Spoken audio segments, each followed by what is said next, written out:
I may have gone toy shopping.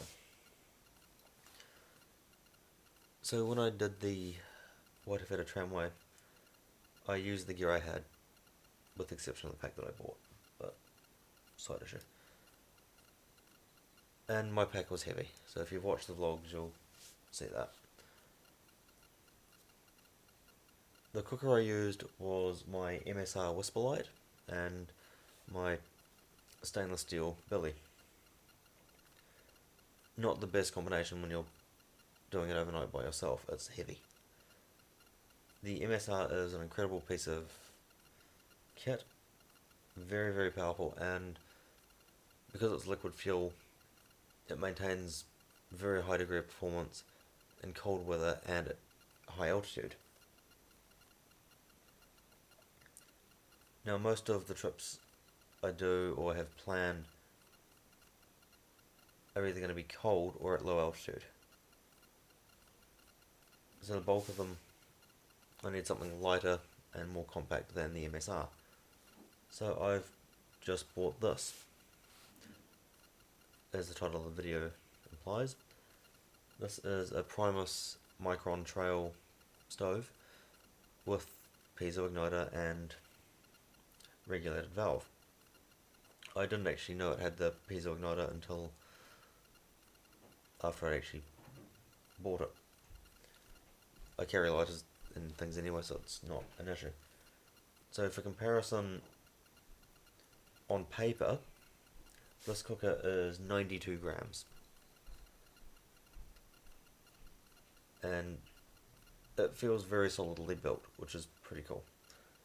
Now, compare that, so the MSR, again, apples and oranges, but the MSR is 330 grams, just the cooker. Your fuel containers are probably about the same weight. Now I've got the bigger ones, just because more gas tends to perform better. Now, again, on paper, the Microntrail will boil 1 litre of water in 4 minutes.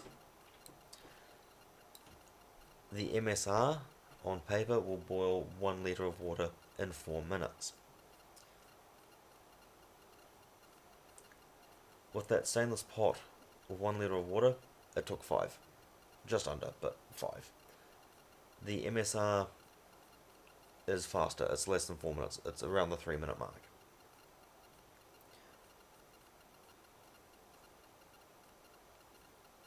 However, as I said, this is smaller, more compact, and for what I'm doing, my single person, so my solo overnighters, this is a much better option for me.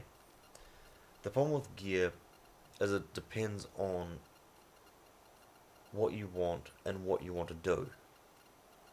I'm not going to sit here and tell you this is what you need to do, what you need to do, because I don't know you, I don't know what you need to do.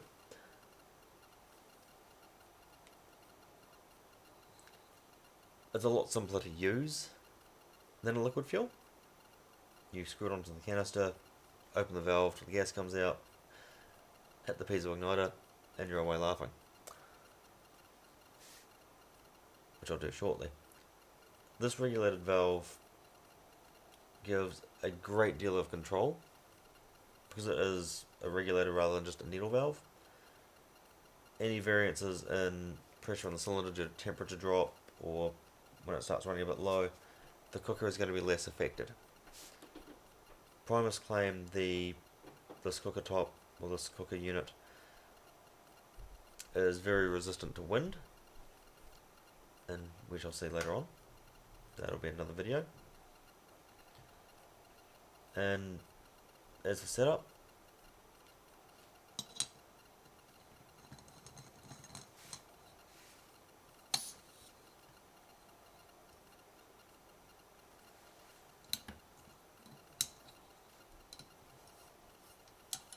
that's it.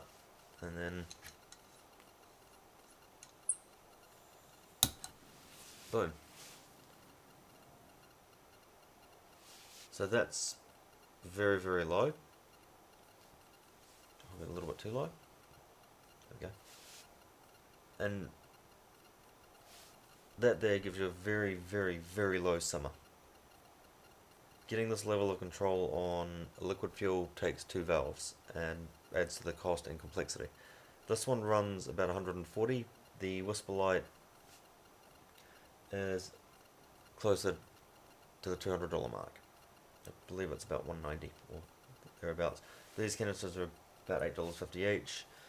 The fuel bottles for the MSRs are a bit more than that, and then you've still got to buy fuel. But they are reusable. These are recyclable, but not reusable. Right. Let's wind this up.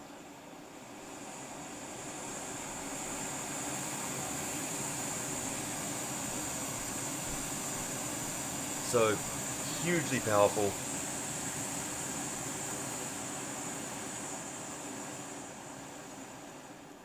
And, as I said, a very great deal of control.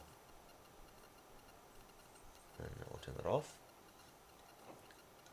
Because again, it's $8 a can, and at some point it's going to run out. So, is it on paper 4 minutes? I'm not sure what cookware they're using for that. It could be just super paper thin heat sinked titanium, or something similar to a jet boil aluminium with a heat sink on the bottom to better conduct the heat. Real world stainless pot, 5 minutes. End of story. They claim it can take a hefty pot. They don't specify the specific weight, but I plan to use it with the small 1 litre Primus, and as said, the bigger cylinders, which just happen to fit inside. You can get much smaller cylinders than these. I prefer these ones, just they're easier to find. Yeah. I cooked my dinner with this tonight, using the aluminium. Cooked my dinner, which was just freeze dried, and then had a cup of tea. And yeah, so far the performance is very impressive. On the smaller diameter pot, I tend to turn it down so I'm not wasting the energy of the flame just flaring out the sides. On the bigger pot, I just went full power just to see what would happen.